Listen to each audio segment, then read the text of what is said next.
morning, honey. Hey, Mom. Dad's cooking breakfast. But don't worry, I'm also doing all the dishes. 204 really is about Skyler sort of recalibrating their relationship and us being able to understand that Skyler knows he's lying. Walt, you didn't have to do this. But she makes the decision in episode 204 to stick around.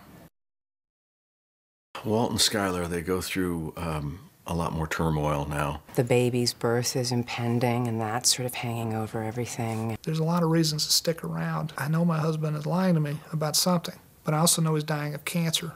I can't really just leave him, abandon him. I've got a child on the way. I've got a 15-and-a-half-year-old son.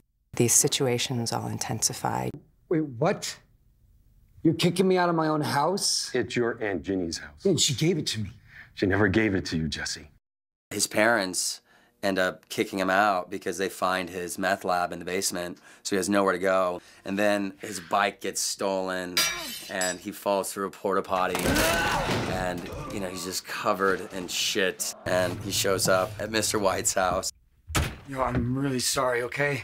What is wrong with you? They're just trying to survive. Want some breakfast? Mr. White and Jesse has definitely, I think, bit off more than they can chew, per se.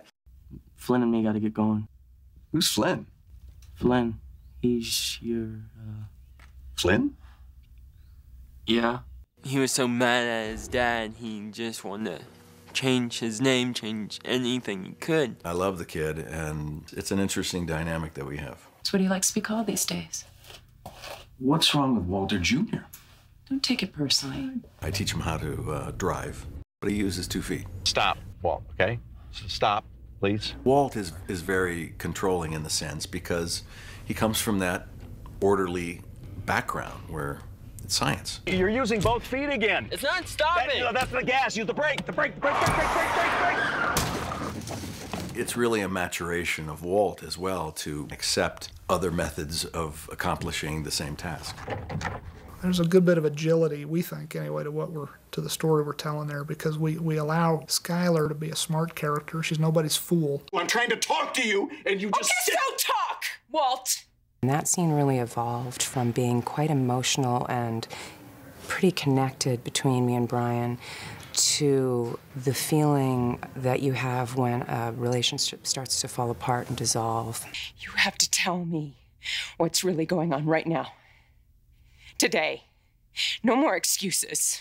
No more apologies. No more of these obvious, desperate breakfasts. That's maybe one of the first times when you see her boundaries really clearly, and for me that was really interesting to start to explore that. What is it you want me to tell you? I don't know. She's pretty much pushed to her edge, and I think that's what's interesting about her in the second season.